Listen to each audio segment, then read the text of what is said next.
Vous avez choisi votre camp, celui des insoumis, et du désordre républicain, même pour une journée. Nos mairies doivent rester des maisons communes, pas des tribunes partisanes. La démocratie disparaît pas d'un coup, elle se vide progressivement de son contenu.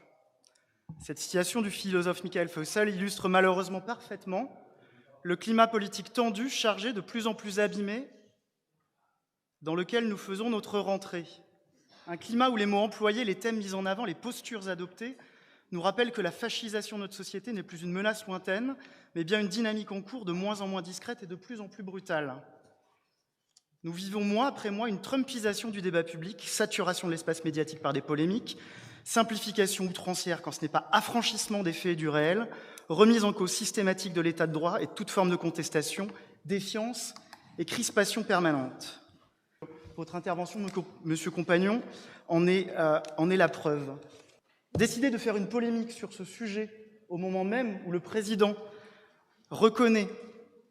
l'État de Palestine,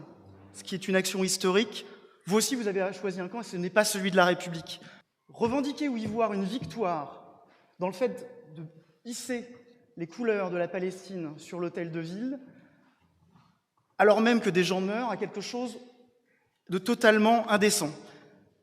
Ce drapeau, ce n'est pas le symbole d'une victoire, et s'il est affiché aujourd'hui, j'en suis particulièrement fier et ému, mais s'il est affiché aujourd'hui, c'est avant tout le symbole d'une défaite, celle du droit international, celle de nos organisations mondiales, et en particulier de l'Occident, à ne pas avoir pu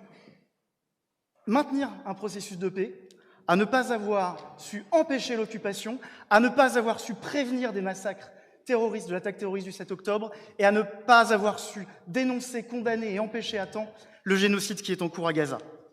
Le hasard du calendrier fait que notre conseil municipal se tient au moment même où le président de la République, un insoumis notoire sûrement,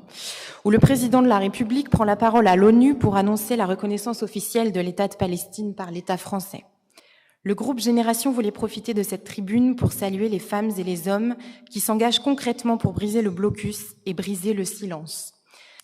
Nous agissons aussi concrètement dans la mesure de ce qui nous est accessible en termes de compétences et de relais, à travers donc le versement des subventions présentées dans cette délibération. En réalité, je ne crois pas vous avoir beaucoup entendu vous lever et vous battre pour la paix et pour la préservation des droits humains en République démocratique du Congo ou au Yémen, et encore moins vous lever et vous battre pour exiger de l'État qu'il accueille dignement, notamment à Rennes, les personnes qui fuient ces mêmes conflits ou cette misère.